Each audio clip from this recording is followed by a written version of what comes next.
Now that I've got Emma's piano stool on my bench, just looking at the overall condition of this leather, and it's really been through the wars. All the history is in this leather. So many bottoms have sat on this seat. What I need to do is think of some way of preserving this to present back to Emma, but I am going to have to replace this leather to make it usable so it can be used for another 100 years. The first thing I need to do is strip everything back. I've got leather, I've got padding, I've got calico, all needs to come off. I can then clean up the woodwork and then start replacing all those layers. The key will be finding a leather that's a close match to this.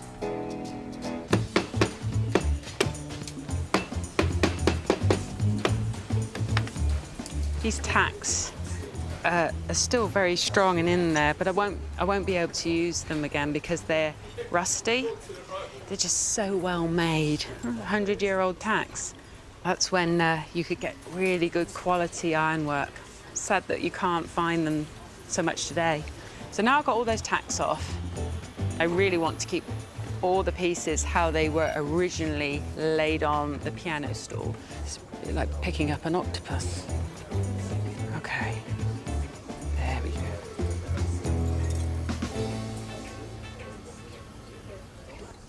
I'm going to use my head knife, which is a tool I use when I'm making saddles. So nice and sharp, pin the leather in place, and then I've got a little bit of tension that goes against the blade. So just follow that line, nice and steady. So if I put too much stress on the hide, I could also distort it. So it is important to just use the weight of my arm going over the blade there. The only time I'm really needing to do this sort of lattice work is in handbags.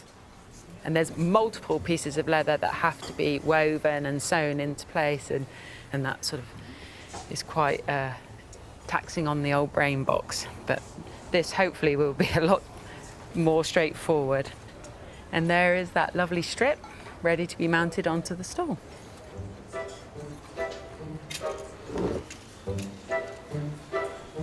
It's a case of laying one across and then flipping this over, and then this one goes underneath like this. Okay, I think I've found a rhythm. Cracked it.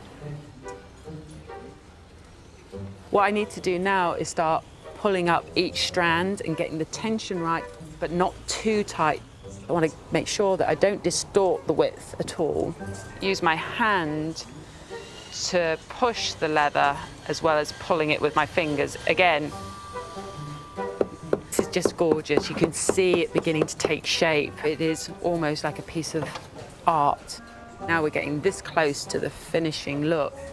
Once I have all of these in place, we'll be one step closer to getting it ready for Emma to come and collect. So exciting.